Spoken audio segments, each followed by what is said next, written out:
Polavaram జిల్లాపై MLA Balaraju కీలక వ్యాఖ్యలు చేశారు. పోలవరం జిల్లా కోసం దశాబ్దాలుగా పోరాటం జరుగుతోంది అన్నారు.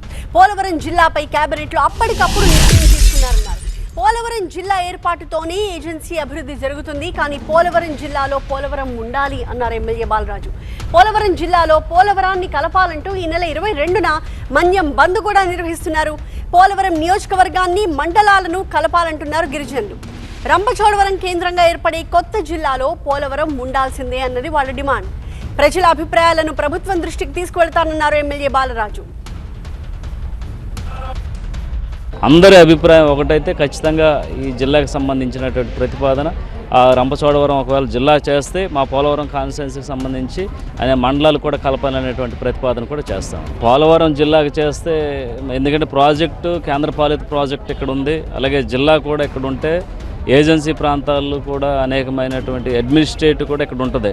ఇక్కడ కలెక్టర్ కానీ లేకపోతే ఎస్పీ గారు కానీ లేకపోతే అనేకమంది జిల్లా అధికారులు అంతా కూడా జిల్లా కేంద్రంగా ఉంటారు. కాబట్టి ఇక్కడ ఇంకా డెవలప్మెంట్ అయ్యేటువంటి పరిస్థితి కనిపిస్తుందని పోలవరం జిల్లా చేయాలని పోలవరం సేవా సమితి అనేక సార్లు ధర్నా చేయడం జరిగింది. ఇప్పుడు కాదు, గత 20-30 సంవత్సరాలు బట్టి కూడా ఒక సంస్థగా ఏర్పడి ఈ సంస్థ తరఫున పోలవరం జిల్లా చేయాలి, పోలవరంలో ఉన్నటువంటి అనేక గిరిజన గుడాలని లేకపోతే అటేపు రంపచోడవరంలో ఉన్నటువంటి మండలాలను కూడా కలిపి ఒక జిల్లా ఎస్టీ జిల్లాకు చేయాలనేటువంటి ప్రతిపాదన ఉంది. ఆ ప్రతిపాదన కనుక ఇక్కడ పోలవరం జిల్లాకు చేస్తే మరింత అభివృద్ధి అవుద్దని అటువంటి ఆలోచన మాకు.